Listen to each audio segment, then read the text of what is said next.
Good evening and welcome to the Channel Studios here in London with your international news around the world in 5. The Kremlin has played down talk of an imminent summit between Russian President Vladimir Putin and Ukraine's Volodymyr Zelensky as Donald Trump renewed his call for the two leaders to meet to discuss ending the war in Ukraine.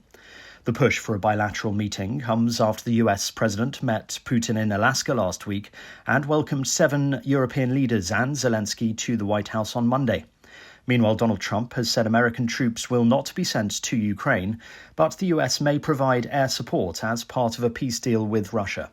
Mr. Trump did not elaborate, but the White House press secretary Caroline Leavitt told reporters US air support was an option. The president has definitively stated U.S. boots will not be on the ground in Ukraine, but we can certainly help in the coordination and perhaps provide other means of security guarantees to our European allies. The president understands security guarantees are crucially important to ensure a lasting peace, and he has directed his national security team to coordinate with our friends in Europe and also to continue to cooperate and discuss these matters with Ukraine and Russia as well. The US has reached bilateral deportation agreements with Honduras and Uganda as part of its crackdown on illegal immigration. Uganda has agreed to take an unclear number of African and Asian migrants who had claimed asylum on the US-Mexico border, while Honduras will receive several hundred deported people from Spanish-speaking countries. The move is part of an attempt by Donald Trump's administration to get more countries to accept deported migrants who are not their own citizens. 6 severed heads have been found on a road in central Mexico, in an area not normally associated with cartel violence. Local authorities made the grim discovery on a route in the broadly peaceful state of Puebla. Police have not given a motive for the killings or said which of the criminal groups operating in Mexico might have carried them out. Burkina Faso's junta has expelled the UN's top official to the West African nation over a report about children caught up in the jihadist conflict.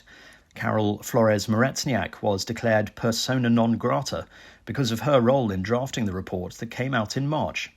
Covering a 2-year period, the study detailed more than 2,000 cases of reported child recruitment, killings, sexual violence and abuse, blaming Islamist insurgents, government soldiers and civilian defence forces.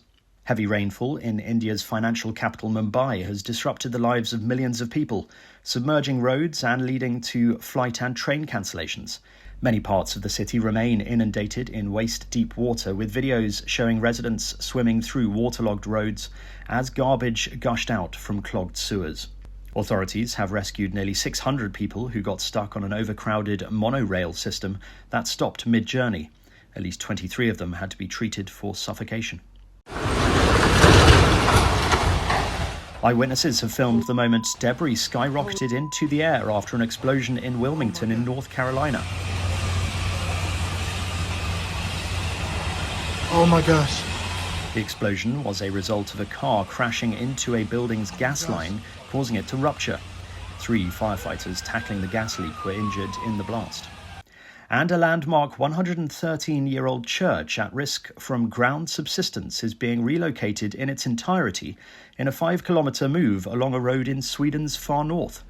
This time-lapse video showing it moving away on giant trailers to the new city centre. The vast red timber structure in Kiruna dates back to 1912.